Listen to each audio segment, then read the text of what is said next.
പൂർണ്ണ ഹൃദയത്തോടെ യഹോവയിൽ ആശ്രയിക്കുക, സ്വന്തം വിവേകത്തിൽ ഊന്നരുത്. അപ്പൊ നമ്മള് പൂർണ്ണ ഹൃദയത്തോടെയാണോ യഹോവയിൽ ആശ്രയിക്കുന്നത്? ഇത് നമ്മൾ ചില നല്ല ഉദ്ദേശങ്ങൾ പലർക്കും തെറ്റിദ്ധാരണ വരുത്തിയെന്നും വരാം. നമ്മൾ ചിലപ്പോൾ വിചാരിക്കും നല്ല ഉദ്ദേശത്തോടു കൂടി നമ്മൾ ചെയ്യുന്ന ചില കാര്യങ്ങൾ പലർക്കും ചില തെറ്റിദ്ധാരണകളും വന്നെന്ന് വരാം. അതുപോലെയാണ് ഇവിടെ ഏലിക്ക് വന്നത്. ശബ്ദം കേൾപ്പാൻ ആകയാൽ അവൾക്ക് ലഹരി പിടിച്ചിരിക്കുന്നു എന്ന് ഒരു തെറ്റിദ്ധാരണ, പുരോഹിതന് ഒരു തെറ്റിദ്ധാരണ വന്നു.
പൂർണ്ണ ഹൃദയത്തോടെ യഹോവയിൽ ആശ്രയിക്കുക, സ്വന്തം വിവേകത്തിൽ ഊന്നരുത്. അപ്പൊ നമ്മള് പൂർണ്ണ ഹൃദയത്തോടെയാണോ യഹോവയിൽ ആശ്രയിക്കുന്നത്? നമ്മളെ തന്നെ ഒന്ന് പരിശോധിക്കുക. ഈ വർഷത്തിന്റെ അവസാന ദിവസങ്ങളിൽ നമ്മൾ വന്ന് നിൽക്കുമ്പോൾ നമ്മളെ തന്നെ ഒന്ന് പരിശോധിച്ച് നോക്കണം. നമ്മള് ദൈവസന്നിധി നിൽക്കുമ്പോൾ നമ്മളൊന്ന് പുറകോട്ട് നമ്മൾ ചിന്തിച്ചു നോക്കണം. ഒരു വർഷക്കാലം ദൈവം നമ്മെ നടത്തി, അല്ലെ? ദൈവം നമ്മെ നടത്തിയപ്പോൾ നമ്മൾ പൂർണ്ണ ഹൃദയത്തോടെയാണോ നമ്മൾ യഹോവയിൽ ആശ്രയിച്ചത്? അതേ നമ്മൾ സ്വന്തം വിവേകത്തിൽ ഊന്നി കാര്യങ്ങൾ ചെയ്തിട്ടുണ്ടോ എന്ന് നമ്മൾ ഈ സമയങ്ങളിലൊന്ന് ചിന്തിക്കണം. എപ്പോഴും ഞാൻ പറയട്ടെ, ഞാനും നിങ്ങളും ദൈവത്തിന്റെ വചനം എന്ന് പറയുന്നത് ഇരുവാഴ്ത്തല മൂർച്ചയുള്ള ഏത് വാളിനേക്കാളും മൂർച്ചയേറിയതാണ്, അല്ലെ? അങ്ങനെയാണെങ്കിൽ ഈ പറയുന്ന എന്നോട് ഇടപെടും, നിങ്ങളോടും ഇടപെടും. ഇരുവാഴ്ത്തല മൂർച്ചയുള്ള വചനമാണെങ്കിൽ നമുക്ക് ഒരാളിന് വേണ്ടി മാത്രമല്ല ഈ വചനം, നമുക്ക് എല്ലാവർക്കും വേണ്ടി. നമ്മളെല്ലാവരും പൂർണ്ണ ഹൃദയത്തോടെ യഹോവയിൽ ആശ്രയിക്കുന്നവരാണ് എന്ന് നമ്മൾ പറയുകയും പലപ്പോഴും നമ്മുടെ ഫ്രണ്ടിൽ ഒരു വിഷയം വരുമ്പോൾ നമ്മൾ എന്ത് ചെയ്യുന്ന അറിയാമോ? പ്രാർത്ഥിക്കും, അല്ലെ? എല്ലാവരും പ്രാർത്ഥിക്കുന്നവരാണ്. നമ്മൾ പ്രാർത്ഥിച്ചിട്ട് അടുത്ത നിമിഷം എന്റെ ഹൃദയത്തിന്റെ ആഗ്രഹം എന്താണോ, എന്റെ ഹൃദയത്തിന് ഒരു വിഷയം എന്റെ മുമ്പിൽ വന്നപ്പോൾ ഞാൻ പ്രാർത്ഥിച്ചു. നമുക്ക് ഉടനെ മറുപടി വേണം. അതുകൊണ്ട് നമ്മൾ എന്ത് ചെയ്യുന്ന അറിയാമോ? നമ്മൾ ഉടനെ നമ്മളുടെ ഹൃദയത്തിനൊരു ആഗ്രഹമുണ്ട്. ആ വിഷയത്തിൽ എനിക്ക് എങ്ങനെ എന്റെ ആഗ്രഹം എന്താണെന്ന് വെച്ചാൽ ആ ആഗ്രഹം പോലെ അടുത്ത നിമിഷം നമ്മൾ അതങ്ങ് ചെയ്യും. അല്ലാതെ നമ്മള് ദൈവത്തിന്റെ സമയത്തിന് വേണ്ടി നമ്മൾ കാത്തിരിക്കാറില്ല. പൂർണ്ണ ഹൃദയത്തോടെ യഹോവയിൽ ആശ്രയിക്കണം എന്ന് നമ്മൾ വചനം പറയുമ്പോൾ നമ്മൾ പ്രാർത്ഥിക്കും. നമ്മുടെ ഹൃദയത്തിന്റെ ആഗ്രഹപ്രകാരം ഓരോ കാര്യത്തിന് ഓടും, നമ്മൾ അത് ചെയ്യും, അല്ലെ? എന്തെന്ന് വെച്ചാൽ ഇവിടെ അടുത്ത വാക്യം പറയുന്നു, അവ ദീർഘായുസും ജീവകാലവും സമാധാനവും നിനക്ക് വർദ്ധിപ്പിച്ചു തരും. നമ്മൾ ദൈവത്തിൽ ആശ്രയിക്കുന്ന ഓരോ കാര്യങ്ങളും അടുത്ത നിമിഷം നമ്മുടെ ഹൃദയത്തിന്റെ ആഗ്രഹപ്രകാരം നമ്മൾ ചെയ്യുമ്പോൾ ദൈവം നമ്മെക്കുറിച്ച് എത്രമാത്രം വേദനിക്കുന്നറിയാമോ? ദൈവം നമ്മെക്കുറിച്ച് പ്രാർത്ഥിക്കുന്നു, ആശ്രയിക്കുന്നു. പക്ഷെ നമ്മൾ എന്ത് ചെയ്യണം? അവനിൽ ആശ്രയിക്കുകയും അവന്റെ സമയത്തിന് വേണ്ടി വിശ്രമിക്കുകയും ചെയ്യണം. അവൻ എന്താണ് കർത്താവിന് നമ്മോട് പറയാനുള്ളത്? നമ്മോട് പറയാനായിട്ട് ചില കാര്യങ്ങളുണ്ട്. നമ്മൾ പ്രാർത്ഥിച്ചിട്ട് തൊട്ടടുത്ത നിമിഷം നമ്മുടെ ആഗ്രഹപ്രകാരം നമ്മൾ പോവാനല്ല ആശ്രയിക്കുക, പ്രാർത്ഥിക്കുക, സമാധാനം. അതെ, നമ്മൾ അവനിൽ ആശ്രയിക്കുക, വിശ്രമിക്കുക. ദൈവസമയം നമ്മൾ വിശ്രമിക്കണം. ദൈവത്തിന് നമ്മൾ സമയം കൊടുക്കണം.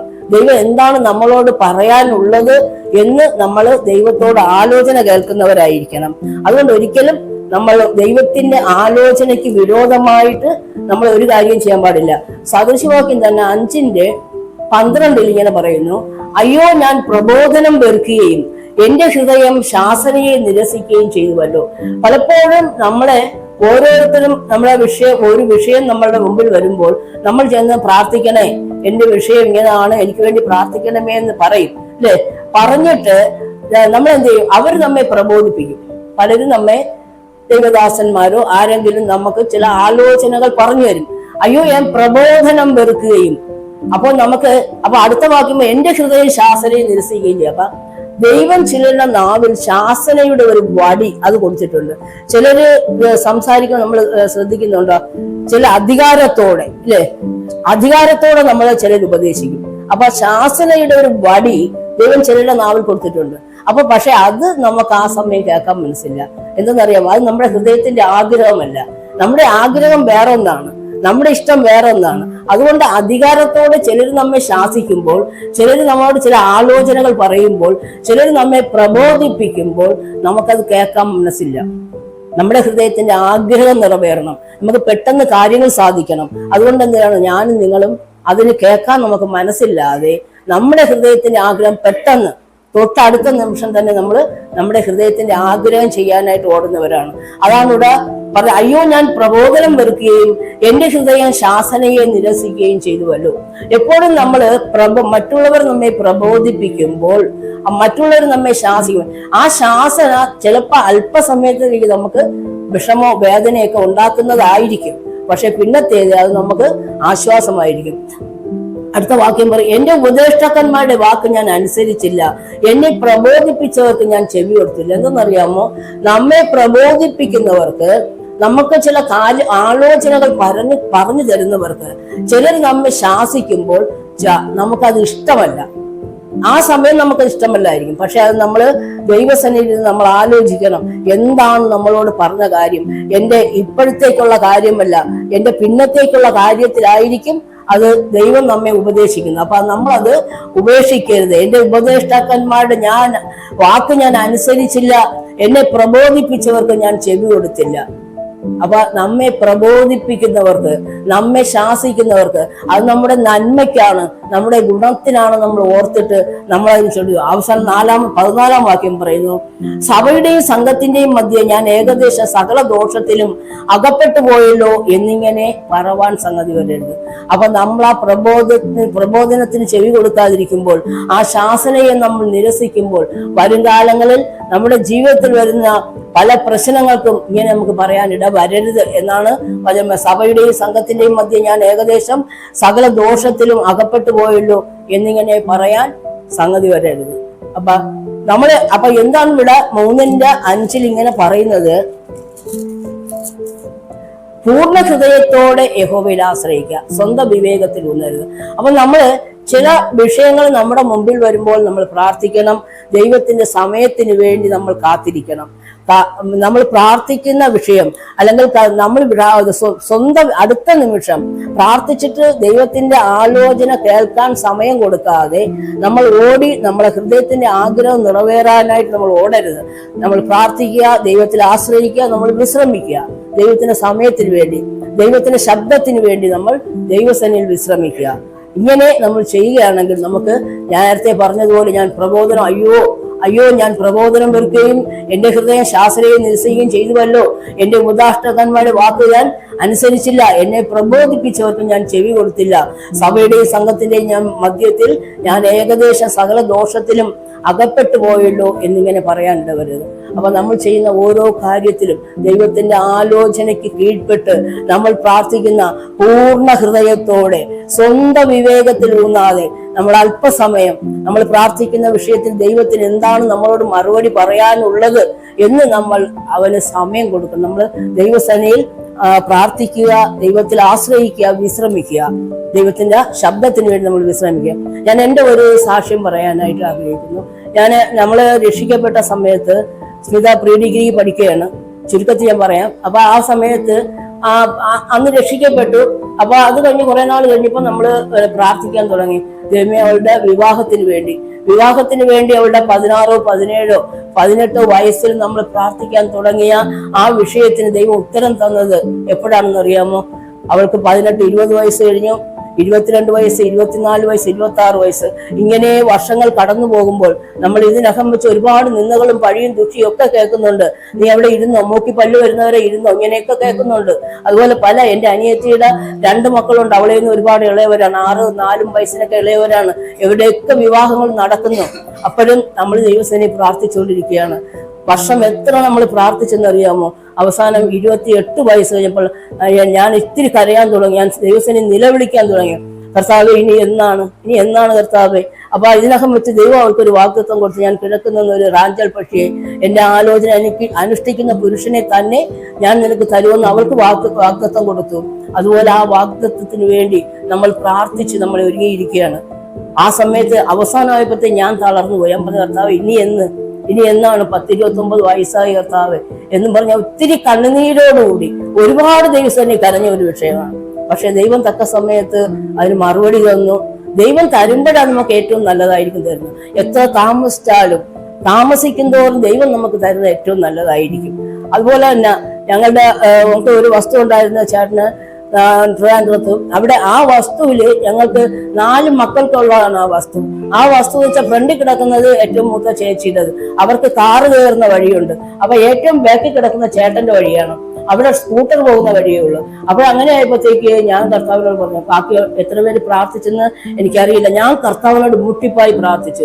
കർത്താവെ, ഫ്രണ്ടിൽ കിടക്കുന്നവർക്ക് ഇത്രയും വില കിട്ടും, ഏറ്റവും ബാക്കിൽ സ്കൂട്ടർ കയറുന്ന വഴിക്ക് ഈ വിലയെ കിട്ടുള്ളെങ്കിൽ ദൈവമേ, ഞങ്ങൾക്ക് കാറ് കയറുന്ന വഴി ഞങ്ങൾക്ക് വേണം എന്ന് പറഞ്ഞ് ഞാൻ വർഷങ്ങൾ പ്രാർത്ഥിച്ചു. അതാണ് ഞാൻ ഇത് പറയുന്നത്. എന്തെന്ന് വെച്ചാൽ, പൂർണ്ണ ഹൃദയത്തോടെ നമ്മൾ യഹോവയിൽ ആശ്രയിക്കുകയും സ്വന്തം വിവേകത്തിൽ ഊന്നാതെ കർത്താവിന്റെ സന്നിധിയിൽ നമ്മൾ വിശ്രമിക്കുകയും ചെയ്ത ദൈവം നമുക്ക് തരുന്ന ഏറ്റവും നല്ലത് തന്നെയായിരിക്കും. അവസാനം ഞാൻ പറയട്ടെ, ആ വസ്തു എല്ലാവരുടെയും കയ്യിൽ കിട്ടി. അത് വിൽക്കാൻ സമയമായപ്പോഴത്തേക്ക് 4 പേരും കൂടി ചേർന്ന് വിൽക്കാൻ പോയപ്പോഴത്തേക്ക് ആദ്യം നമുക്ക് പ്രാർത്ഥിച്ചതനുസരിച്ച് നമ്മൾ തന്നെ ചില കാര്യങ്ങൾ പ്ലാൻ ചെയ്ത് ഏറ്റവും ഫ്രണ്ടിൽ കിടക്കുന്നവർക്ക് അവർ തൊട്ടടുത്ത് കിടക്കുന്നവർ വെഴുതിരിയാണെങ്കിൽ അവരെ സ്ഥലം കൊടുക്കുക. അങ്ങനെ പോയി ഏറ്റവും ബാക്കിൽ കിടക്കുന്ന ചേട്ടന് മാത്രമേ കുറച്ച് സ്ഥലം നഷ്ടമാവുള്ളൂ. അങ്ങനെ തീരുമാനമെടുത്ത് അങ്ങനെ കാറ് കയറുന്ന വഴി എന്തായാലും ദൈവം നമുക്ക് ഒരുക്കി തന്നു. അതാണ് ഞാൻ പറയുന്നത്. നമ്മൾ ദൈവസന്നിധിയിൽ കാത്തിരിക്കുകയാണെങ്കിൽ നമ്മൾ പ്രാർത്ഥിക്കുന്ന വിഷയം ഒരിക്കലും വൃഥാവായി പോവില്ല. ദൈവം നമുക്ക് നല്ല ആലോചനക്കാരനാണ്. ആലോചനകളെ തരും. ദൈവം നമുക്ക് ആ കാര്യവും നടത്തരും. അത് കഴിഞ്ഞാൽ അത് വിൽക്കാൻ സമയമായപ്പോൾ ആ ആൾക്കാർ വരുമ്പോൾ ഏറ്റവും ബാക്കി കിടന്ന ചേട്ടന്റെ സ്ഥലത്തിനാണ് ആദ്യം കച്ചവടമായത്. നല്ല വിലയും കിട്ടിയത് ആ സ്ഥലത്തിനാണ്. അതാണ് ഞാൻ ഈ വചനം അടിസ്ഥാനമൊക്കെ ഞാൻ പറയുന്നത്. നമ്മൾ പൂർണ്ണ ഹൃദയത്തോടെ യഹോവയിൽ ആശ്രയിക്കുകയാണെങ്കിൽ, ആശ്രയിക്കുക മാത്രമല്ല, ചില കാര്യങ്ങൾ നമ്മൾ ചിലപ്പോൾ വർഷങ്ങളോളം പ്രാർത്ഥിക്കേണ്ടി വരും, വർഷങ്ങളോളം നമ്മൾ ദൈവസന്നിധിയിൽ ഇരിക്കേണ്ടി വരും. പക്ഷെ നമ്മൾ മടുത്തു പോകാതെ കർത്താവിന്റെ സന്നിധിയിൽ കണ്ണുനീരോടെ പ്രാർത്ഥിക്കുന്ന വിഷയങ്ങള് അത് നമ്മൾ പ്രാർത്ഥിക്കാതെ ലഭിക്കുന്നതിനേക്കാളും അധികം നന്മയായിട്ട് കർത്താവ് നമുക്ക് തരും. ഈ ഒരു കാര്യം പറയാനാണ് ഞാൻ ഇപ്പോൾ എന്റെ ഈ സാക്ഷ്യം പറഞ്ഞത്. അപ്പൊ നമ്മൾ എന്ത് ചെയ്യണം? പൂർണ്ണ ഹൃദയത്തോടെ യഹോവയിൽ ആശ്രയിക്കുക. സ്വന്തം വിവേകത്തിൽ ഊന്നരുത് എന്ന് നമ്മൾ പറയുമ്പോൾ പലപ്പോഴും നമ്മൾ ഈ ദൈവത്തിന്റെ ആലോചനകളെ പറഞ്ഞു കഴിയുമ്പോൾ അത് നമുക്ക് കേൾക്കാൻ മനസ്സില്ല. എന്നാൽ സദൃശവാക്യം 19:27 പറയുന്നു, മകനെ, പരിജ്ഞാനത്തിന്റെ വചനങ്ങളെ വിട്ടുമാറേണ്ടതിനുള്ള ഉപദേശം കേൾക്കുന്നത് മതിയാക്കുക. സദൃശവാക്യം 19:27 ഇങ്ങനെ പറയും, മകനെ, പരിജ്ഞാനത്തിന്റെ വചനങ്ങളെ വിട്ടുമാറേണ്ടതിനുള്ള ഉപദേശം കേൾക്കുന്നത് നീ മതിയാക്കുക. എന്തെന്ന് വെച്ചാൽ, നമ്മൾ ചില വിഷയങ്ങൾക്ക് വേണ്ടി നമ്മള് ദൈവസേനയിൽ വന്ന് ദൈവദാസന്മാരൊക്കെ പറയുമ്പോൾ അവർ പറയുന്ന ആലോചന നമുക്ക് കേൾക്കാൻ മനസ്സില്ലാതെ വേറെ പലരോടും നമ്മൾ എന്ന് ഈ വിഷയം പറയും. അവര് നമ്മളുടെ അടുത്ത് ചില ആലോചനകൾ പറഞ്ഞു തരും. കൊള്ളാം, അതങ്ങനെ ചെയ്തോ, അത് നല്ലത് തന്നെ, നമുക്ക് പ്രാർത്ഥിക്കാം, ചെയ്തോ എന്ന് നമുക്ക് ആലോചന പറഞ്ഞു തരും. ഈ ആലോചന അതെന്താണെന്ന് അറിയാമോ? അത് എന്റെ ഹൃദയത്തിന്റെ ആഗ്രഹമാണ്. അവർ പറഞ്ഞു തരുന്ന ആലോചന എന്ന് പറയുന്നത് എനിക്കത് എത്രയും പെട്ടെന്ന് നിറവേറി കിട്ടണം. അത് എന്റെ ഹൃദയത്തിന്റെ ആഗ്രഹമായതുകൊണ്ട് അങ്ങനെയുള്ളവർ പറഞ്ഞു തരുന്ന ആലോചനയാണ് നമുക്കിഷ്ടം. എനിക്ക് നിങ്ങൾക്ക് ഇഷ്ടം, അങ്ങനെ ഉള്ളവർ പറഞ്ഞു തരുന്ന ആലോചനയാണ് ഇഷ്ടം. അതുകൊണ്ട് തന്നെ അത് നമ്മൾ കേൾക്കും. പക്ഷേ പ്രബോധനത്തിന്റെ ഒരു വടി ചിലരുടെ നാവിൽ കൊടുത്തിരിക്കുമ്പോൾ അത് കേൾക്കാൻ ഇഷ്ടമായിരിക്കില്ല. അത് പിന്നത്തേതിൽ അതായിരിക്കും നമുക്ക് നന്മ. പക്ഷെ നമ്മൾ ഒരു വിഷയം നമ്മുടെ മുമ്പിൽ വരുമ്പോൾ നമുക്ക് ചിലപ്പോൾ ചെന്ന് പറയാൻ ആരും കണ്ടില്ലെന്ന് വരും. നമ്മളൊരു വിഷയം നമ്മൾ ഒരാളിൻ്റെ അടുത്ത് ചെന്ന് പറയുമ്പോൾ നമ്മൾ ഓർക്കണം, നമ്മളാ തെറ്റായിരിക്കും നമ്മൾ പറയുന്നത്. ആ തെറ്റിന് നമുക്ക് സപ്പോർട്ട് തരുന്ന ഒരാളുടെ അടുത്ത് നമ്മൾ പറയുകയാണെങ്കിൽ ഒരിക്കലും അത് നമ്മുടെ നല്ല ഫ്രണ്ട് അല്ലായിരിക്കും. നമ്മളെ തെറ്റിനെ നമുക്ക് തിരുത്തി തരുന്ന ഒരു വ്യക്തിയോട് മാത്രമേ നമ്മൾ ചെന്ന് നമ്മുടെ വിഷയങ്ങൾ പറയാവൂ. ആ വിഷയങ്ങൾ നമ്മൾ പറയുമ്പോൾ അവർ നമ്മളെ തെറ്റിനെ തിരുത്തി തരും. അതേപക്ഷെ തെറ്റിന് നമുക്ക് കുറച്ചുകൂടെ എരികേറ്റുന്ന ആളുകളോട് നമ്മൾ പറഞ്ഞാൽ നമ്മൾ ദൈവസന്നിധി നമ്മൾ നീതിയില്ലാത്തവരായി പോകും. അതുകൊണ്ട് നമ്മളെ ഏറ്റവും നല്ല ഫ്രണ്ട് എന്ന് പറയുന്നത് നിങ്ങൾ ഒന്ന് ഓർക്കണം, നമ്മളെ തെറ്റുകൾ നമ്മൾ ചെന്ന് ഒരാളുടെ അടുത്ത് പറയുമ്പോൾ നമ്മെ തിരുത്തുന്നവരായിരിക്കണം, നമ്മെ ശാസിക്കുന്നവരായിരിക്കണം, നമ്മെ പ്രബോധിപ്പിക്കുന്നവരായിരിക്കണം. അല്ലാത്തവരടുത്ത് നമുക്ക് തെറ്റുകൾ ചെന്ന് പറയരുത്. ചിലപ്പോൾ നമ്മളതങ്ങ് ചെന്ന് പറഞ്ഞാൽ ചിലപ്പോൾ നമുക്ക് ആരും കണ്ടില്ലെന്ന് വരും. നമ്മുടെ ഒരു വേദന, ഒരു വിഷയം ചിലപ്പോൾ നമ്മൾ നോക്കുമ്പോൾ നമ്മൾ ഒരാളുടെ അടുത്ത് പറഞ്ഞാൽ അയ്യോ അവർ നമുക്ക് നല്ല ഉപദേശം തരൂല്ല, അത് കുറച്ചുകൂടെ. പിന്നെ അവിശ്വാസികളുടെ എന്ന് പറയാൻ പറ്റുമോ? ഒരിക്കലും അവിശ്വാസികളുടെ എന്ന് പറയാനും പറ്റൂല. അങ്ങനെ ആവുമ്പോൾ ചിലപ്പോൾ നമ്മൾ തനിച്ച് ഭാരം വഹിക്കേണ്ടി വരും. നമ്മൾ എന്തെങ്കിലും കർത്താവിന്റെ സന്നിധിയിൽ ചെന്ന് മുട്ടുകുത്തുക, ദൈവത്തിന്റെ സന്നിധിയിൽ മുട്ടുകുത്തി അവനോട് കരയുക. കർത്താവ് നമ്മുടെ എല്ലാ വേദനകളും കേൾക്കാൻ എപ്പോഴും ഒരുക്കമായിരിക്കും. നമ്മുടെ കുറവായിരിക്കാം, നമ്മുടെ തെറ്റുകളായിരിക്കാം, എന്നാലും കർത്താവ് നമ്മുടെ കുറവുകളായിരുന്നാലും തെറ്റുകളായിരുന്നാലും നമ്മെ കേൾക്കാനായിട്ട് കാതോർത്തിരിക്കുന്ന ഒരു ദൈവം നമുക്കുണ്ടെന്ന് എപ്പോഴും നമുക്ക് ഓർമ്മ വേണം. കുറവുകളെന്നും പറഞ്ഞ നീ കുറവുള്ളവനല്ലേ എന്ന് പറഞ്ഞ് തള്ളിക്കളയുന്ന ദൈവമല്ല. കുറവായിരുന്നാലും നമ്മുടെ തെറ്റായിരുന്നാലും നമ്മെ ആശ്വസിപ്പിക്കുകയും നമ്മെ സമാധാനിപ്പിക്കുകയും നമ്മെ നേർവഴിക്ക് നടത്തുകയും ചെയ്യുന്ന ഒരു ദൈവമാണ് നമ്മുടെ കർത്താവ്. അതുകൊണ്ട് നമ്മുടെ കുറവുകൾ മറ്റുള്ള ആരെടുക്കുകയും പറയാൻ പറ്റിയില്ല എങ്കിൽ കർത്താവിനോട് മുട്ടുപായി കരഞ്ഞപേക്ഷിക്കുക. അവൻ നമ്മെ ആശ്വസിപ്പിക്കും, അവൻ നമ്മെ നേർവഴിക്ക് നടത്തും. അത്ര നല്ലൊരു ദൈവമാണ് നമുക്കുള്ളത്. പണ്ട് കാലത്ത് നമുക്ക് ഇങ്ങനെ ഒരു ദൈവത്തെ നമുക്ക് അറിയില്ലായിരുന്നു, അല്ലെ? ഇപ്പോൾ നമുക്ക് നല്ലവനായ ഒരു ദൈവത്തെ അറിയാം, അല്ലെ? നമ്മുടെ മനുഷ്യർ നമ്മളെ കുറവുകളെ കുറിച്ച് തള്ളിക്കളയുമ്പോൾ നിനക്ക് അങ്ങനത്തെ സ്വഭാവമാണ്, നിനക്ക് അങ്ങനത്തെ കുറവുകൾ നിനക്കുണ്ട് എന്നും പറഞ്ഞ് തള്ളിക്കളയുമ്പോഴും നമ്മുടെ കർത്താവ് നമ്മെ തള്ളിക്കളയില്ല.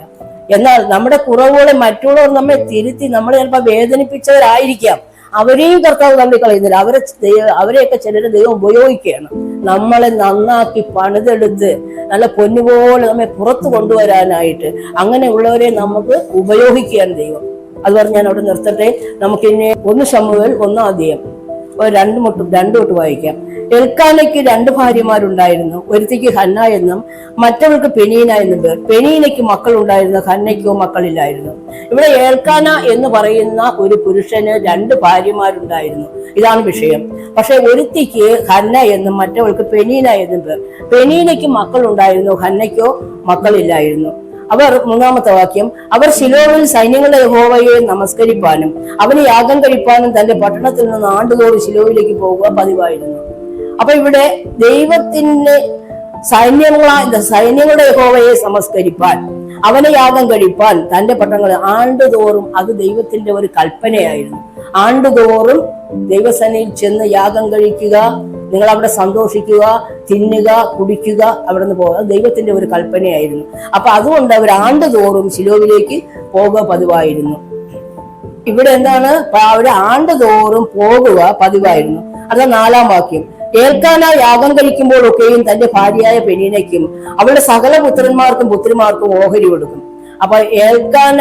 അപ്പൊ യാഗം കഴിക്കുമ്പോൾ തന്റെ ഭാര്യയും മക്കളും എല്ലാവരും തിന്ന് കുടിച്ച് സന്തോഷിച്ച് അവിടെ നിന്ന് പോകണം എന്നാണ് കർത്താവിന്റെ ആഗ്രഹം. അപ്പൊ ഇവിടെ ഏൽക്കാന യാഗം കഴിക്കുമ്പോഴേക്കും തന്റെ ഭാര്യയായ പെനീനയ്ക്കും അവളുടെ സകല പുത്രന്മാർക്കും പുത്രിമാർക്കും അവൻ ഓഹരി കൊടുക്കും. ഹന്നയ്ക്കോ അവൻ ഹന്നയെ സ്നേഹിക്കിയാൽ ഇരട്ടി ഓഹരി കൊടുക്കും. അപ്പൊ ഹന്നയ്ക്ക് ഇവിടെ മക്കളില്ലല്ലേ? അപ്പൊ ഹന്നയ്ക്ക് ഹൃദയത്തിൽ എന്തുമാത്രം വേദന ഉണ്ടായിരിക്കും. നമുക്ക് തന്നെ ഒന്ന് ചിന്തിച്ചു നോക്കിക്കൂടെ?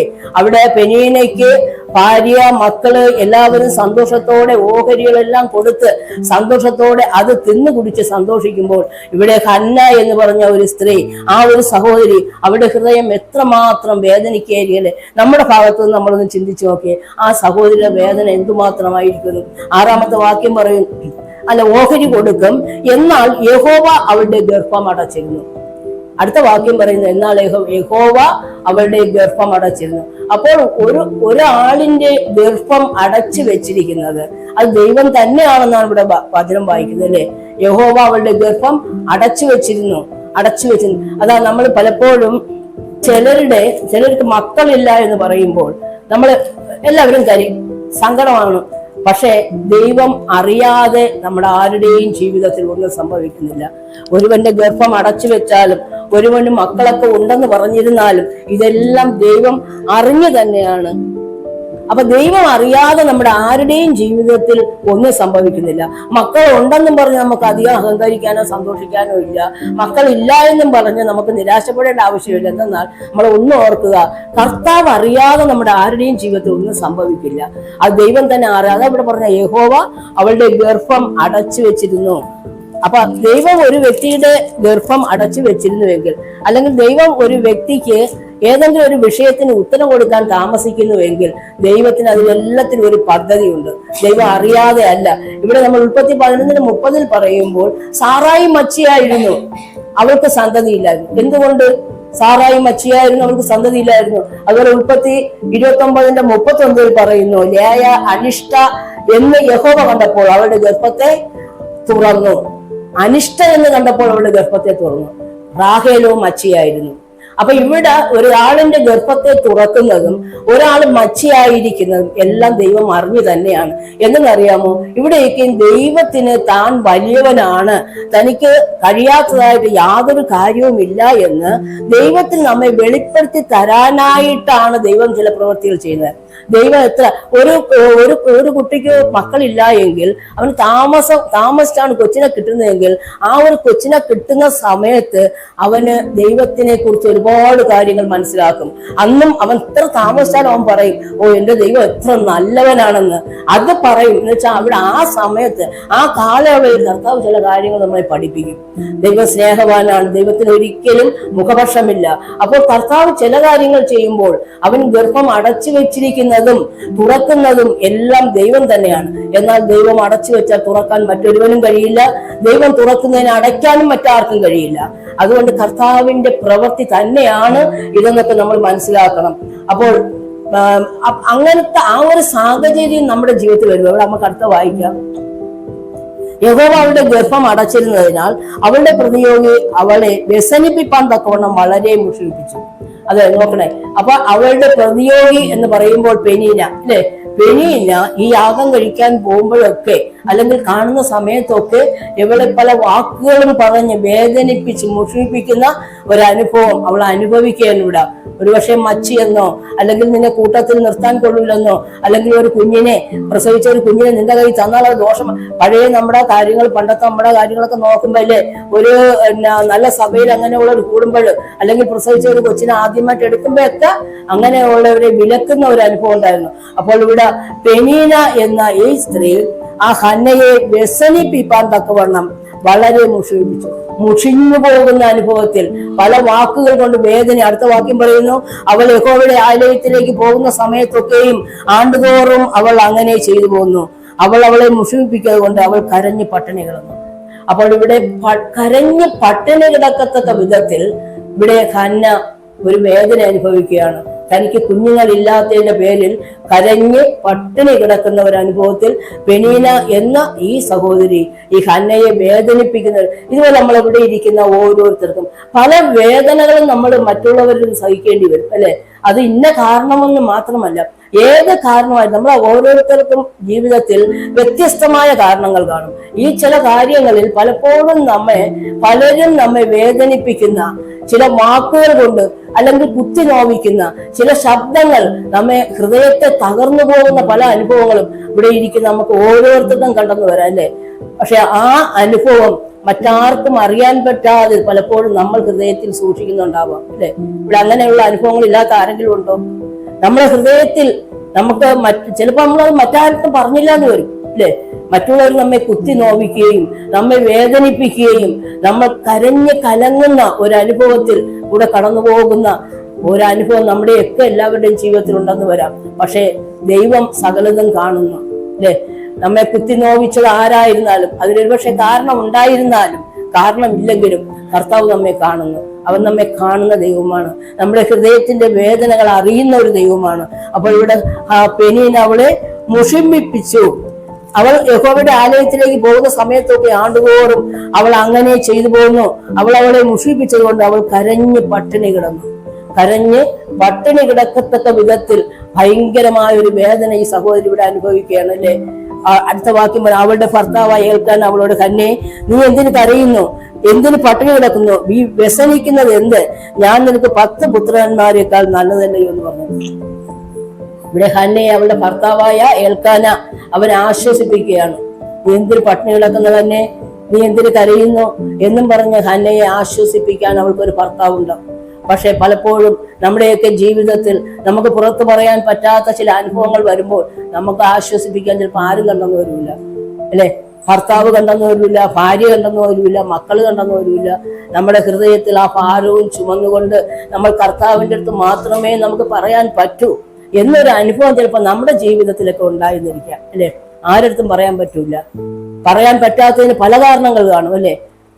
പറഞ്ഞു കഴിഞ്ഞാൽ അത് വലിയ പ്രശ്നമാകുമോ, പറഞ്ഞില്ല എങ്കിൽ. അപ്പൊ ഇങ്ങനെ പല വിഷയങ്ങളും നമ്മൾ ചുമന്നുകൊണ്ട് നടക്കുന്നവരായിരിക്കും. നമുക്ക് പറയാൻ പറ്റും. ഇവിടെ ഭർത്താവ് അവളെ ആശ്വസിപ്പിക്കും. എന്തിന് നീ കരയുന്നു, എന്തിന് പട്ടിണി കിടക്കുന്നു, നീ വ്യസനിക്കുന്നു എന്ന്, ഞാൻ നിനക്ക് 10 പുത്രന്മാരെക്കാൾ നല്ലതല്ലയോ എന്ന് പറഞ്ഞ് എൽക്കാന ഹന്നയെ ആശ്വസിപ്പിക്കുകയാണ്. പക്ഷേ അവർ ശിലോവിൽ വെച്ച് തിന്നുകയും കുടിക്കുകയും ചെയ്ത ശേഷം ഹന്ന എഴുന്നേറ്റ് പോയി.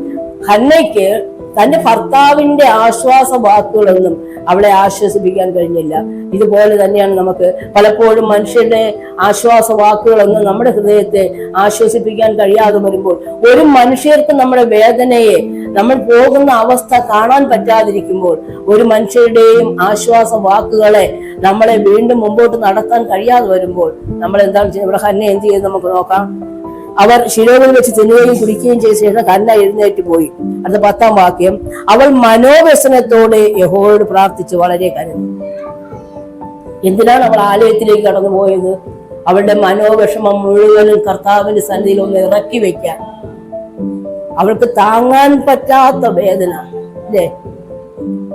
ഒരു മനുഷ്യരോടും അല്ലെങ്കിൽ ഒരു മനുഷ്യർക്കും തന്നെ ആശ്വസിപ്പിക്കാൻ കഴിയില്ല. ഇത് ഹന്നയ്ക്ക് അറിയാം. അത്ര വലുതാണ് ഇതിന്റെ വേദന. അതുകൊണ്ട് തന്നെ ഹന്ന ഇതുപോലെ നമ്മുടെ ജീവിതത്തിലും പലപ്പോഴും നമുക്ക് പ്രശ്നങ്ങൾ ഉണ്ടാവാം ഇല്ലേ. പ്രശ്നമില്ലാത്ത ഒരു ദൈവമക്കളും ഇല്ല. പ്രശ്നങ്ങൾ നമ്മുടെ ജീവിതത്തിൽ വരാം. പക്ഷേ വരുമ്പോൾ നമ്മൾ ചെയ്യേണ്ടത്, ഇനി എനിക്ക് പ്രാർത്ഥനയും വേണ്ട, ദൈവവചനവും വേണ്ട, ദൈവവും വേണ്ട, ആരാധനയും വേണ്ട എന്ന് പറഞ്ഞ് പോവുകയാണ് ചെയ്യേണ്ടത്. എന്തിനെന്നറിയാമോ? ദൈവം നമുക്ക് ചില വേദനകൾ തരുന്നത് കർത്താവിനോട് നമ്മൾ കൂടുതൽ അടുത്ത് ചെല്ലാനാണ്. അടുത്ത് ചെല്ലണം നമ്മൾ. അവനോട് നമ്മൾ കൂടുതൽ അടുത്ത് ചെല്ലുമ്പോൾ ആ ദൈവീയ സമാധാനം നമ്മുടെ ഹൃദയങ്ങളിൽ പകർന്നു തരും.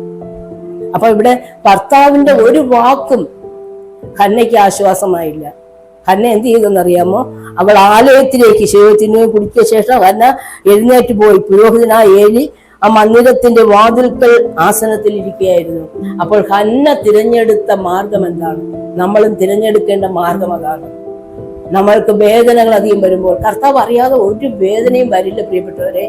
കർത്താവ് നമ്മെ സ്നേഹിക്കുന്നത് കൊണ്ടാണ് നമുക്ക് വേദനകൾ തരുന്നത്. മനസ്സിലായോ? നമ്മൾ വിചാരിക്കും, ഓ കർത്താവ് എന്നും എനിക്ക് വേദന, എനിക്ക് എന്നും കഷ്ടം, എന്നും സങ്കടം, എന്നും ദുഃഖം, ഇങ്ങനെ പറയാല്ല. നമ്മൾ ആ സമയത്തൊക്കെ നമ്മൾ കർത്താവിനോട് അടുത്ത് ചെല്ലണം. എന്താ അപ്പ എന്റെ ജീവിതത്തിൽ ഇപ്പോൾ ഇത് സംഭവിക്കുന്നത്? കർത്താവിനോട് ചോദിക്കണം. ശരിയായ ഉത്തരം നമുക്ക് കിട്ടുന്ന അവിടെയേ ഉള്ളൂ. ശരിയായ ആശ്വാസം നമുക്ക് കിട്ടുന്ന അവിടെയേ ഉള്ളൂ. മറ്റൊരിടത്തും നമുക്ക് ആശ്വാസം കിട്ടില്ല. മറ്റൊരിടത്തും മറ്റാരുടെയും ഒരു വാക്കുകളും നമ്മെ ആശ്വസിപ്പിക്കാൻ കഴിയില്ല. നമ്മൾ ആ സമയത്ത് തകർന്ന് ഞുറുകിയുമുള്ള ഹൃദയത്തെ ദൈവമേ നീ നിരസിക്കുകയില്ല. സങ്കീർത്തനക്കാരൻ പറയുന്നതാണ്. സങ്കീർത്തനം 51:17 പറയുന്നു, ദൈവത്തിന്റെ ഹനനയാഗങ്ങൾ തകർന്നിരിക്കുന്ന മനസ്സ്, തകർന്നും ഞുറുങ്ങിയും ഇരിക്കുന്ന ഹൃദയത്തെ ദൈവമേ നീ നിരസിക്കുകയില്ല. നമ്മുടെ തകർച്ചകൾ, നമ്മുടെ വേദനകൾ, നമ്മുടെ കണ്ണുനീര് മറ്റാരോടും പറയാൻ പറ്റാതിരിക്കുമ്പോൾ നമ്മളുടെ കർത്താവ് പറയുന്നു, തകർന്നും ഞുറുങ്ങിയുമുള്ള ഹൃദയം അത് ദൈവം നിരസിക്കുകയില്ല. നന്ദി പറയണം. എന്താണെന്നറിയാമോ? കർത്താവേ, ഈ ഒരു തകർന്ന ഹൃദയം, ഈ ഞുറുക്കം ദൈവമേ നീ എനിക്ക് തന്നത്, എനിക്കത് അനുഗ്രഹമായല്ലോ. എനിക്ക് നിന്നോട് കൂടുതലൊന്ന് അടുക്കാൻ, അല്ലെങ്കിൽ നീ ആരാണ്, നിന്റെ സ്നേഹം എന്താണ് എന്ന് എനിക്ക് ഒന്നുകൂടി അനുഭവിച്ചറിയുവാൻ ദൈവമേ നീ ഇടയാക്കിയല്ലോ. ഈ ഒരു കാരണം നമ്മൾ ഓർത്തിട്ട് കർത്താവിന് നമ്മൾ നന്ദി പറയണം. ഈ ഒരു അനുഭവത്തിനായിട്ട് കർത്താവെ നന്ദി. നമ്മുടെ കയ്യിൽ നിന്ന് ഒരുപക്ഷെ തെറ്റുകൾ വന്നു പോയിട്ടായിരിക്കട്ടെ, കർത്താവ് നമ്മെ തള്ളിക്കളയില്ല. ഒരുപക്ഷെ മറ്റുള്ളവരുടെ പ്രബോധനം നമ്മൾ കേട്ടില്ല എന്നിരിക്കാം. ഒരുപക്ഷെ നമ്മുടെ ജീവിതത്തിൽ ഒരു അബദ്ധം വന്നു പോയി. എന്നാലും കർത്താവ് ഒരിക്കലും അവൻ നമ്മെ തള്ളിക്കളയുന്ന ദൈവമല്ല. അവൻ അതിലൂടെ അവൻ കടത്തി വിട്ടിട്ട് പൊന്നുപോലെ നമ്മെ പുറത്തു കൊണ്ടുവരുവാൻ, അവൻ നമ്മെക്കുറിച്ചുള്ള അവന്റെ പദ്ധതിയും അവന്റെ ഉദ്ദേശവും എന്താണെന്ന് നമുക്ക് വെളിപ്പെടുത്തി തരാൻ ആ സമയങ്ങളെല്ലാം കർത്താവ് നമുക്ക് അതിനുള്ള കൃപ തരും. അപ്പോൾ ഇവിടെ തകർന്നും ഞുറുങ്ങിയുമുള്ള ഒരു ഹൃദയം നിങ്ങൾക്കുണ്ട് എങ്കിൽ, ഇവിടെ ഇരിക്കുന്ന ആർക്കെങ്കിലും അങ്ങനെ ഒരു അനുഭവം നിങ്ങൾക്ക് ആർക്കെങ്കിലും ഉണ്ടെങ്കിൽ, തകർന്ന ഹൃദയത്തോടെ, ഞുറുങ്ങിയ ഹൃദയത്തോടെ നിങ്ങൾ കർത്താവിന്റെ സന്നിധിയിൽ മുട്ടുകുത്തി നോക്കിയേ, വിഷയങ്ങൾ അവന്റെ സന്നിധിയിൽ ഒന്ന് പകർന്നു നോക്കിയേ.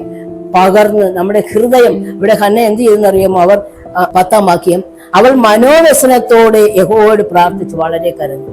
നമുക്ക് കരയാൻ പറ്റിയ ഒരു സ്ഥലം അവിടെ മാത്രമാണ്. ചിലപ്പോൾ നമ്മൾ മറ്റുള്ളവർക്ക് കരയുമ്പോൾ ഉണ്ടല്ലോ, ആ കരച്ചിൽ പോലും ഒരുപക്ഷെ നമുക്ക് തിരിച്ച് വേദനയായി മാറിയെന്നിരിക്കുക. നമ്മളൊരു വിഷയം ചെന്ന് മറ്റുള്ളവർ പറഞ്ഞാൽ ആ വിഷയം വീണ്ടും നമ്മൾ കരച്ചിൽ കൂടുതൽ ഉണ്ടാക്കാൻ ഇടവന്നെന്നും വരാം.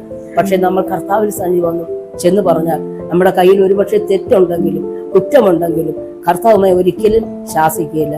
അവൻ നമ്മെ പണിയും. നീ കടന്നുപോയ അവസ്ഥ മോളെ അല്ലെങ്കിൽ മോനെ, നീ കടന്നുപോയ അവസ്ഥയിൽ നിനക്ക് ഇന്ന കുറവ്, ഇന്ന തെറ്റുകൾ നിനക്ക് വന്നുപോയി. കർത്താവ് നമ്മെ, പരിശുദ്ധാത്മാവ് നമ്മെ പഠിപ്പിച്ച് നമ്മെക്കുറിച്ചുള്ള അവന്റെ ഉദ്ദേശത്തിലേക്ക് നമ്മെ പണിതെടുത്ത് കൊണ്ടുപോലെ അവൻ നമ്മെ പുറത്തു കൊണ്ടുവരും. നമ്മെ ഓരോരുത്തരെ കുറിച്ച് ഒരിക്കലും ദൈവത്തിന് ഒരു ഉദ്ദേശമില്ലാത്ത ആരും ഇതിനകത്ത് വന്നിട്ടില്ല. കർത്താവിന് നമ്മെ ഓരോരുത്തരെ കുറിച്ചും ഓരോ പരമമായ ഉദ്ദേശങ്ങളുണ്ട്. അത് നിറവേറ്റാനായിട്ട് ചില പാതയിലൂടെയൊക്കെ നമ്മെ കടത്തി വിട്ടെന്ന് വരും. ചില കഷ്ടതയെല്ലാം നമ്മുടെ ജീവിതത്തിൽ വന്നെന്ന് വരും. അതെല്ലാം നന്മയ്ക്കാണെന്ന് മാത്രം നമ്മൾ ഓർക്കുക. നമ്മൾ ദൈവത്തോട് കൂടുതൽ അടുത്തില്ല. അവൾ മനോവ്യസനത്തോടെ യഹോവയോട് പ്രാർത്ഥിച്ചു, വളരെ കരഞ്ഞു. അവൾ ഒരു നേർച്ച നേർന്നു. സൈന്യങ്ങളുടെ യഹോവേ, അടിയന്റെ സങ്കടം നോക്കി അടിയനെ ഓർക്കുകയും അടിയനെ മറക്കാതെ ഒരു പുരുഷ സന്താനത്തെ തരികയും ചെയ്താൽ അടിയൻ അവന്റെ ജീവപര്യന്തം യഹോവയ്ക്ക് കൊടുക്കും. അവന്റെ തലയിൽ ക്ഷൗരക്കത്തി തൊടുകയുമില്ല. അങ്ങനെ അവൾ യഹോവയുടെ സന്നിധിയിൽ പ്രാർത്ഥിച്ചു കൊണ്ടിരിക്കുമ്പോൾ ഏലി അവളുടെ വായെ സൂക്ഷിച്ചു നോക്കി. ഹന്ന ഹൃദയം കൊണ്ട് സംസാരിച്ചിരിക്കാതെ നമ്മളുടെ പ്രാർത്ഥനകൾ എങ്ങനെയായിരിക്കണമെന്ന് അറിയാമോ? നമ്മൾ പലപ്പോഴും വാഗൊണ്ട് ചെന്ന് കുറേയൊക്കെ പറഞ്ഞു കർത്താവ് തന്നെ വിചാരിക്കും എന്തൊരു പറഞ്ഞുകൊണ്ട് പോകുന്നു ചിലപ്പോൾ വിചാരിക്കത്തൊക്കെ മതി. നമ്മൾ ഇങ്ങനെ പറഞ്ഞു നമ്മളങ്ങ് പോവുകയാണ്. മറുപടിയും വേണ്ട, ഒന്നും വേണ്ട, ഞാൻ പ്രാർത്ഥിച്ചു. നമ്മളെല്ലാവരും എപ്പോഴും അങ്ങനെയാണ്. പക്ഷേ നമ്മൾ പ്രാർത്ഥിക്കേണ്ടത് ഹൃദയം കൊണ്ട് പ്രാർത്ഥിക്കണം. ഹൃദയം ഞുറുങ്ങി കണ്ണുനീരോടെ ആ പ്രാർത്ഥനയ്ക്കാണ് ദൈവം എത്രയും പെട്ടെന്ന് നമുക്ക് ഉത്തരം തരുന്നത്. അപ്പൊ ഇവിടെ പറയണേ, ഇങ്ങനെ പ്രാർത്ഥിച്ചുകൊണ്ടിരിക്കുമ്പോൾ ഏലി അവിടെ സൂക്ഷിച്ചു. ഹന്ന ഹൃദയം കൊണ്ട് സംസാരിച്ചതിനാൽ അവളുടെ അധരം അനങ്ങിയതല്ലാതെ ശബ്ദം കേൾപ്പാനില്ലായിരുന്നു. ആകയാൽ അവൾക്ക് ലഹരി ഇരിക്കുന്നോ എന്ന് ഏലിക്ക് തോന്നിപ്പോയി. അപ്പൊ ചില നമ്മുടെ പ്രാർത്ഥനകൾ, ചില നല്ല ഉദ്ദേശങ്ങൾ പലർക്കും തെറ്റിദ്ധാരണ വരുത്തിയെന്നും വരാം. നമ്മൾ ചിലപ്പോൾ വിചാരിക്കും നല്ല ഉദ്ദേശത്തോടു കൂടി നമ്മൾ ചെയ്യുന്ന ചില കാര്യങ്ങൾ പലർക്കും ചില തെറ്റിദ്ധാരണകളും വന്നെന്ന് വരാം. അതുപോലെയാണ് ഇവിടെ ഏലിക്ക് വന്നത്. ശബ്ദം കേൾപ്പാൻ ആകയാൽ അവൾക്ക് ലഹരി പിടിച്ചിരിക്കുന്നു എന്ന് ഒരു തെറ്റിദ്ധാരണ, പുരോഹിതന് ഒരു തെറ്റിദ്ധാരണ വന്നു എന്ന് അവൾക്ക് ലഹരി പിടിച്ചിരിക്കുന്നു എന്ന് ഏലിക്ക് തോന്നി. ഏലി അവളോട്, നീ എത്രത്തോളം ലഹരി പിടിച്ചിരിക്കും, നിന്റെ വീഞ്ഞിറങ്ങട്ടെ എന്ന് പറഞ്ഞു. അതിന് ഹന്ന ഉത്തരം പറഞ്ഞു, അങ്ങനെയല്ല യജമാനെ, ഞാൻ മനോവ്യസനമുള്ള ഒരു സ്ത്രീ, ഞാൻ വീഞ്ഞോ മദ്യമോ കുടിച്ചിട്ടില്ല. യഹോവയുടെ സന്നിധിയിൽ എന്റെ ഹൃദയം പകരുക എത്രേ ചെയ്തത്. അതെ, വീഞ്ഞോ, ഇവിടെ പുരോഹിതന് ഒരു തെറ്റിദ്ധാരണ വന്നു അല്ലെ. പലപ്പോഴും നമ്മളുടെ ചില വിഷയങ്ങൾ പലർക്കും പല തെറ്റിദ്ധാരണകൾ, നല്ല ഉദ്ദേശത്തോടു കൂടി ചില കാര്യങ്ങൾ നമ്മൾ ചെയ്താൽ പോലും പലരും നമ്മെ തെറ്റിദ്ധരിച്ചെന്ന് വരാം. അതൊന്നും നമ്മൾ കാര്യമാക്കണം. നമ്മൾ എന്ത് ചെയ്യുക? അവൾ പറയണ, അതിന് ഹന്ന ഉത്തരം പറഞ്ഞു, അങ്ങനെയല്ല യജമാനെ, ഞാൻ മനോവ്യസനമുള്ള ഒരു സ്ത്രീ, ഞാൻ വീഞ്ഞോ മദ്യമോ കുടിച്ചിട്ടില്ല. യഹോവയുടെ സന്നിധിയിൽ എന്റെ ഹൃദയം പകരുക എത്രേ ചെയ്തത്. നമ്മൾ ഹൃദയം പകർന്ന്, ഹൃദയം ഞുറുങ്ങി, നമ്മുടെ ഏത് വിഷയത്തിന്റെ മേലും നമ്മളെപ്പോഴും കർത്താവിന്റെ സന്നിധിയിൽ, ഒരിക്കലും നമ്മളുടെ കഷ്ടതയിൽ ഇന്നിവിടെ നമ്മൾ ഇത്രയും പേരിരിക്കുമ്പോൾ പലരും നമ്മളെ കൂടെ ഇല്ല. കടന്നു വന്ന് വിശ്വസിച്ച് സ്നാനപ്പെട്ടവർ പലരും ഇന്നിവിടെ ഇല്ല അല്ലെ. എന്തുകൊണ്ടാണ്? ഉടനെ ഉത്തരം കിട്ടാതെ പോയവർ പലരും ഉണ്ട് അല്ലെ. ദൈവത്തെ അവർക്ക് മനസ്സിലായില്ല. ദൈവത്തെ മനസ്സിലാക്കണമെന്ന് അവർക്ക് ആഗ്രഹവും ഇല്ല. നമുക്ക് ഇനി ഇവിടെ നമ്മൾ ഈ ഒരു വർഷത്തിന്റെ അവസാന ദിവസങ്ങൾ വന്ന് നിൽക്കുമ്പോൾ, നമ്മൾ പുതിയ വർഷത്തിലേക്ക് കടക്കുമ്പോൾ നമുക്ക് തീരുമാനങ്ങൾ എടുക്കാം. കർത്താവേ, ഞാൻ പൂർണ്ണ ഹൃദയത്തോടെ ഞാൻ നിന്നെ അന്വേഷിക്കും. ഞാൻ എൻ്റെ സ്വന്തം വിവേകത്തിൽ ഊന്നാതെ കർത്താവെ, ഞാൻ നിന്നോട് പ്രാർത്ഥിക്കുകയും നിന്റെ സന്നിധിയിൽ വിശ്രമിക്കുകയും ചെയ്യാനുള്ള ഒരു പുത്തൻ അഭിഷേകം ദൈവമേ നീ എനിക്ക് തരണമേ എന്ന് നമ്മൾ പ്രാർത്ഥിക്കണം. പലരും നമ്മളെ കൂടെ വന്നവരിവിടെ ഇല്ലാതിരിക്കുമ്പോൾ എന്തുകൊണ്ട് അവർ പോയി? അവർക്ക് ഉടനെ ഉത്തരം കിട്ടിയില്ല. അപ്പൊ നമ്മൾ എന്ത് ചെയ്യണം? നമ്മള് പൂർണ്ണ ഹൃദയത്തോടെ അല്ലെ, സ്വന്തം വിവേകത്തിൽ ഊന്നാതെ പൂർണ്ണ ഹൃദയത്തോടെ യഹോവയിൽ ആശ്രയിക്കുക. അങ്ങനെ നമ്മൾ കർത്താവിൽ ഒരു വിഷയത്തിന് ആശ്രയിക്കുമ്പോഴും പലപ്പോഴും ചിലപ്പോൾ ചില കാര്യങ്ങൾക്ക് താമസം വന്നെന്ന് വരാം. ആ താമസം വരുത്തുന്നത് തന്നെയും കർത്താവ് തന്നെയാണ്, കർത്താവ് അറിയാതെ അല്ല. ആ താമസം വരുമ്പോഴും കർത്താവിന്റെ അടുക്ക തന്നെ ഇരിക്കുക. ദൈവമേ, നീ എന്നെ അനുഗ്രഹിച്ചല്ല, യാക്കോബ് പറഞ്ഞതുപോലെ, കർത്താവ് നീ എന്നെ അനുഗ്രഹിച്ചല്ലാതെ ഞാൻ നിന്നെ വിടുകയില്ല അല്ലെ. യാക്കോബ് പറഞ്ഞില്ലേ, കർത്താവെ നീ എന്നെ അനുഗ്രഹിച്ചല്ലാതെ ഞാൻ നിന്നെ വിടുകയില്ല. ഇതേപോലെ നമ്മൾ കർത്താവിനോട് പറയുക, കർത്താവ് ഈ വിഷയത്തിന് നീ എനിക്ക് ഉത്തരം തന്നല്ലാതെ ഞാൻ പോകില്ല കർത്താവ് എന്നും പറഞ്ഞ് നമ്മൾ കൂടുതൽ കർത്താവിനോട് അടുക്കും. ഈ കർത്താവ് നമുക്ക് തരുന്ന ഈ കാലയളവ് ഉണ്ടല്ലോ, ഉത്തരം തരാനായിട്ട് താമസിക്കുന്ന ഈ കാലയളവ്, കർത്താവ് ആരെന്ന്, ദൈവത്തിന്റെ സ്നേഹം എന്തെന്നും, അവൻ നമ്മെ കരുതുന്ന കരുതൽ എന്തെന്നും, അല്ലേ, അവൻ നമ്മെ കരം പിടിച്ച് നടത്തുന്ന ഒരു ദൈവമാണ് ഈ ഇടക്കാലം കൊണ്ട് നമുക്ക് അനുഭവിച്ചറിയാൻ കഴിയും. അത്ര നല്ല ഒരു ദൈവത്തെയാണ്. ഒരിക്കലും നമ്മൾ ദൈവസന്നിധിയിൽ അകന്നു പോകാനല്ല, പ്രശ്നങ്ങൾ വരുമ്പോൾ, പ്രതികൂലങ്ങൾ വരുമ്പോൾ കർത്താവിനെ വിട്ടുമാറി പോകാനല്ല അവൻ ആഗ്രഹിക്കുന്നത്. അവനോട് കൂടുതൽ അടുത്ത് ചെല്ലുക, അവന്റെ സ്നേഹം ആഴത്തിൽ നമ്മൾ രുചിച്ചറിയുക. ഇതാണ് കർത്താവ് നമ്മെക്കുറിച്ച് ആഗ്രഹിക്കുന്നത്. ഇവിടെ ഹന്ന അങ്ങനെ പ്രാർത്ഥിച്ചു. അപ്പോൾ അടുത്ത 16-ാം വാക്യം പറയുന്നു, 2-ാം ചാൻസ്, അടിയൻ സങ്കടത്തിന്റെയും വ്യസനത്തിന്റെയും ആധിക്യം കൊണ്ട് സംസാരിച്ചത്. അപ്പൊ സങ്കടത്തിന്റെയും ആധിക്യത്തിന്റെയും ആ വ്യസനം, നമ്മുടെ ഹൃദയത്തിൽ പല വേദനകളും അങ്ങോട്ട് നിറഞ്ഞിട്ട്, പല വേദനകളും നമുക്ക് മറ്റാരോടും പറയാനില്ലാതെ വരുമ്പോൾ അതങ്ങ് നിറഞ്ഞങ്ങ് തുളുമ്പും. മനസ്സിലായില്ലേ?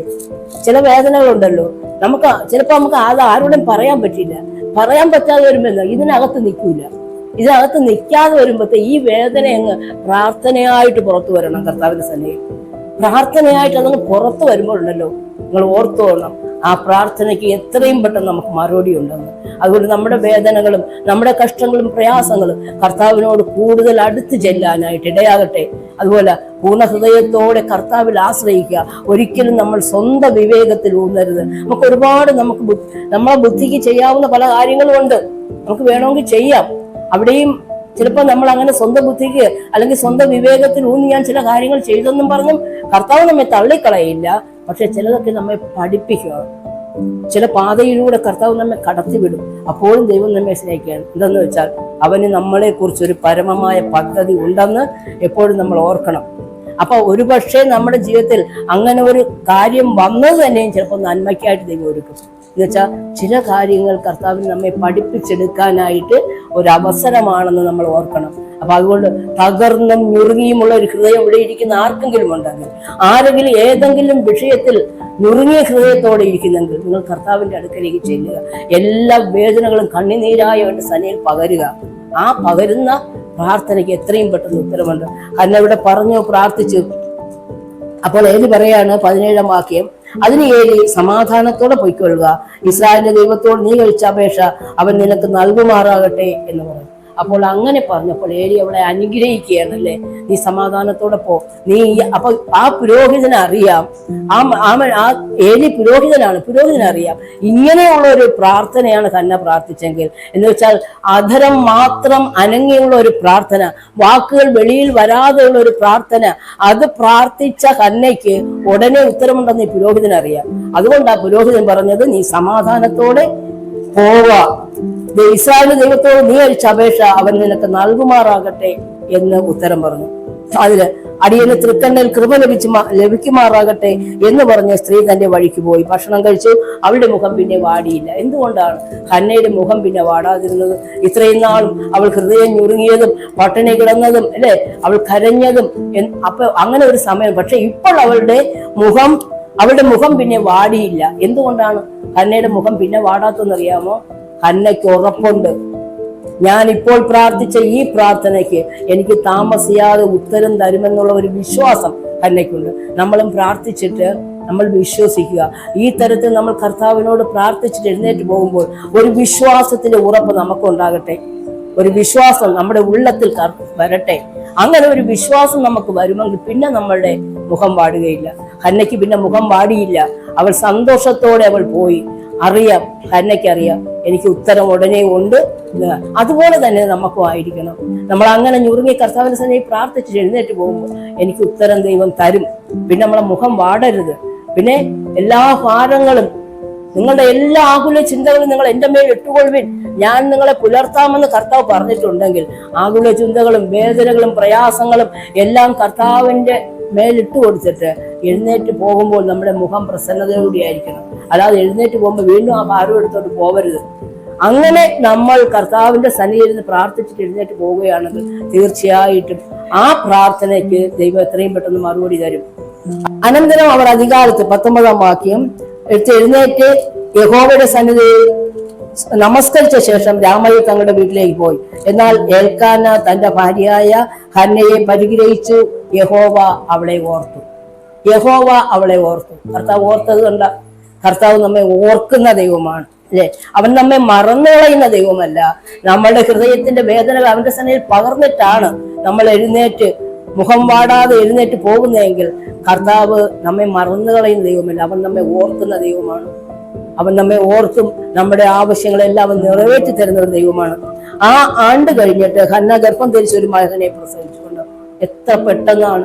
ഒരാണ്ട് പോലും, അല്ലെ? ഒരാണ്ട്. ഇവിടെ ഇരിക്കുന്ന ഓരോരുത്തരോട് ഞാൻ പറയട്ടെ, ദൈവം നമ്മളുടെ ഹൃദയത്തിന്റെ ഞുറുക്കവും വേദനയും അറിയുന്ന ഒരു ദൈവം. അവൻ നമുക്ക് എത്രയും പെട്ടെന്ന് നമുക്ക് ഉത്തരം തരും. പക്ഷേ യഹോവയിൽ പൂർണ്ണ ആശ്രയം വയ്ക്കുക, സ്വന്തം വിവേകത്തിൽ ഊന്നരുത്. എന്തുകൊണ്ട് കർത്താവ് അത് പറയുന്നത് അറിയാമോ? ദൈവത്തിന് അത്രമാത്രം നമ്മെ അവർ സ്നേഹിക്കുന്നത് കൊണ്ടാണ് കർത്താവ് പറയുന്നത്. നമ്മൾ ദീർഘായുസോടെ ഇരിക്കണം. ജീവകാലം മുഴുവൻ നമുക്ക് സമാധാനം ഉണ്ടാകണം. നമ്മുടെ സമാധാനം നഷ്ടപ്പെട്ടു പോരുത്. നമ്മുടെ സമാധാനത്തിന് ശിക്ഷ അവൻ ക്രൂശിൽ വഹിച്ചു കഴിഞ്ഞു. അപ്പോൾ കർത്താവ് ആഗ്രഹിക്കുന്നത് ഇനിയും നമ്മൾ സമാധാനത്തോടെ ഇരിക്കണം.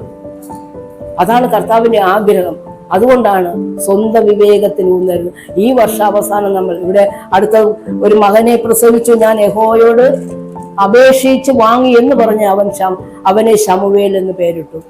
അവന് ശമൂവേൽ, ഞാൻ യഹോവയോട് ചോദിച്ചു വാങ്ങി, അവനെ ശമൂവേൽ എന്ന് പേരിട്ടു.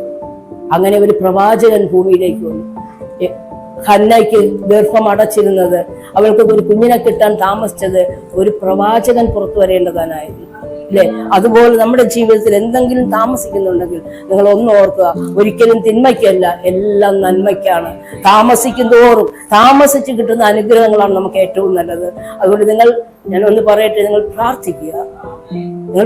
പൂർണ്ണ ഹൃദയത്തോടെ കർത്താവിനെ പ്രാർത്ഥിക്കുക. സ്വന്തം വിവേകത്തിൽ ഊന്നരുത്. പ്രാർത്ഥിക്കുക, കർത്താവിന്റെ സന്നിധിയിൽ വിശ്രമിക്കുക. ദൈവമേ, നീ എനിക്ക് കർത്താവ് മറുപടി തരും. നിശ്ചയമായും കർത്താവ് മറുപടി വരും. നമുക്ക് മറുപടിക്ക് വേണ്ടി കർത്താവിനോട് നമ്മൾ പ്രാർത്ഥിച്ചാൽ നമുക്ക് സമയമില്ലാത്തതുകൊണ്ടാണ്. എന്താണെന്നറിയാമോ? നമ്മൾ ഇരുന്ന് പ്രാർത്ഥിക്കും. ഞാനിവിടെ പറയുമ്പോൾ നിങ്ങൾ വിചാരിക്കരുത് എന്നെ അങ്ങ് മാറ്റി വെച്ചിട്ടാണ് പറയുന്നത്. ഞാനും നിങ്ങളും നമ്മൾ പ്രാർത്ഥിക്കും. ചിലപ്പോൾ ഒരുപാട് നേരം, ഞാൻ ചിലപ്പോൾ അരമണിക്കൂറോ അത്ര, ചിലപ്പോൾ 3/4 മണിക്കൂർ, അങ്ങനെ എല്ലാ ദിവസവും ഇല്ല, ഒക്കെ പ്രാർത്ഥിച്ചെന്ന് വരും. പക്ഷെ പ്രാർത്ഥിച്ചു കഴിഞ്ഞാൽ അവിടെ ഇരുന്ന് കർത്താവിന് എന്നോട് പറയാനുള്ളത് എനിക്ക് കേൾക്കാൻ സമയമില്ല. ഉടനെ എണീറ്റ് പോകണം അടുത്ത വേലയ്ക്കായിട്ട്. ഇത് നമ്മുടെ സ്വഭാവം ആയതുകൊണ്ടാണ് കർത്താവ്, നീ എനിക്ക് മറുപടി തരണം. നിന്റെ മറുപടിക്ക് അല്പനേരം കർത്താവ് ഞാൻ നിന്റെ സന്നിധിയിൽ ഒന്ന് വെയിറ്റ് ചെയ്യാൻ പോവുകയാണ്.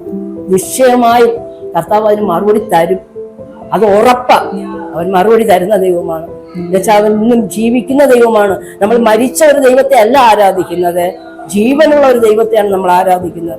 അതുകൊണ്ട് ഉറപ്പോടെ ഈ പുതുവർഷത്തിലേക്ക് നമ്മൾ കടന്നു വരുമ്പോൾ ഞാനൊന്ന് പറയട്ടെ, കർത്താവ് നമ്മൾ സമാധാനത്തോടെ ജീവിക്കണം എന്ന് അവന്റെ ഹൃദയത്തിന്റെ ആഗ്രഹം നമ്മൾ നിറവേറ്റണമെങ്കിൽ പൂർണ്ണ ഹൃദയത്തോടെ യഹോവയിൽ ആശ്രയിക്കുക. സ്വന്തം വിവേകത്തിൽ ഊന്നരുതേ. അത് നമ്മുടെ നന്മയ്ക്കായിട്ടാണ്. ഒരിക്കലും അവൻ തിന്മ ചെയ്യുന്ന ദൈവമല്ല, നമുക്ക് വേണ്ടി നന്മ മാത്രം തരുന്ന ദൈവമാണ്. ഈ വചനങ്ങളാൽ ദൈവം എല്ലാവരെയും അനുഗ്രഹിക്കുന്നു.